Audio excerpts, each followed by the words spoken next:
Breaking news on the investigation into the January 6th assault on the Capitol. CBS News and the Washington Post have obtained White House records of President Trump's activities that day, and they reveal a nearly 8-hour gap in entries in his call log and his daily diary. This gap raises big questions about what the president was doing at the time and whether he was using a so-called burner phone, maybe a couple of them. Those are disposable and untraceable. Chief Election and Campaign Correspondent Robert Costa. This is his reporting, along with Bob Woodward of the Washington Post. And Robert joins us now. Bob, good to see you. You break another big story here. Good morning. Good morning. We have obtained 11 pages of internal White House records from the day of the attack that were turned over to the January 6th committee. They show for the first time a detailed and official account of Trump's phone calls and behind-the-scenes activities that day. They also notably contain a gap in the official records during the assault. Something is missing, since the gap stands in contrast to extensive public reporting about his calls at the time. As chaos engulfed the Capitol building on January 6th, President Trump spoke repeatedly on the phone with allies and supporters, some of whom urged him to put an end to the violence. But none of those calls are reflected in the 11 pages of those White House records for January 6th given to the House Select Committee. There is a massive 7-hour and 37-minute gap in calls from 11:17 a.m. to 6:54 p.m., which includes the most violent period of the attack. CBS News has confirmed at least 2 calls during the attack that do not appear on the phone log or the daily diary. One call from Trump to Utah Republican Mike Lee, and another call to Trump from House Republican leader Kevin McCarthy, who described it to Norah O'Donnell by phone as the violence was unfolding. The committee is now investigating whether the president and top aides used so-called burner or disposable phones to avoid scrutiny of their calls during that time. The logs do show several incoming and outgoing calls on the morning of January 6th, including from Rudy Giuliani and former President Trump's chief strategist, Steve Bannon. At 8:37 a.m., Trump spoke with Bannon, who sources say told him to call Vice President Mike Pence and urge him to block certification of the election. Trump later did phone Pence, failing to persuade him.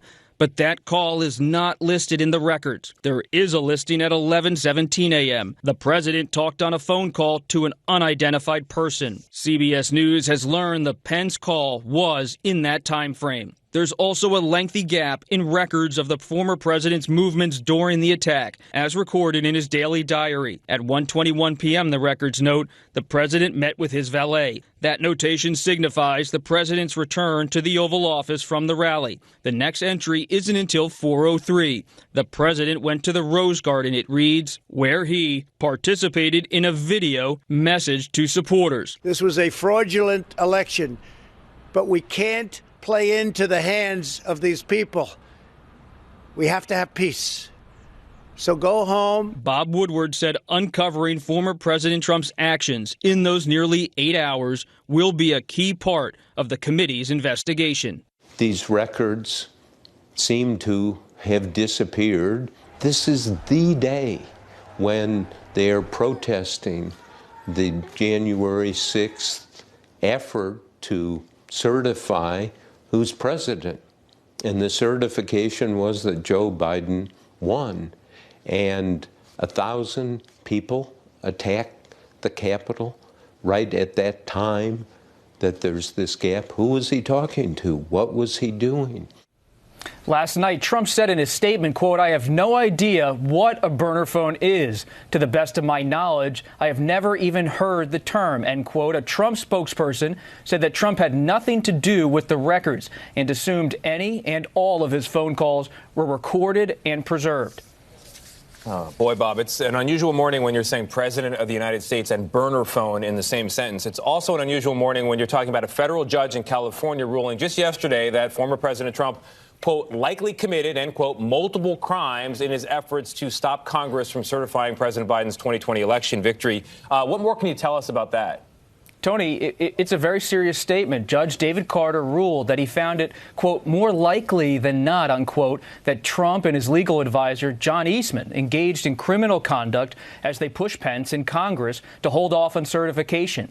Carter wrote, quote, if Dr. Eastman and President Trump's plan had worked, it would have permanently ended the peaceful transition of power, undermining American democracy and the Constitution. He added if the country does not commit to pursuing accountability for those responsible, the court fears January 6th will repeat itself. In a statement, Eastman's attorney said his client has an unblemished record as an attorney and disagrees with the judge's findings. The investigation continues at least until the midterms. Bob, thank you very much.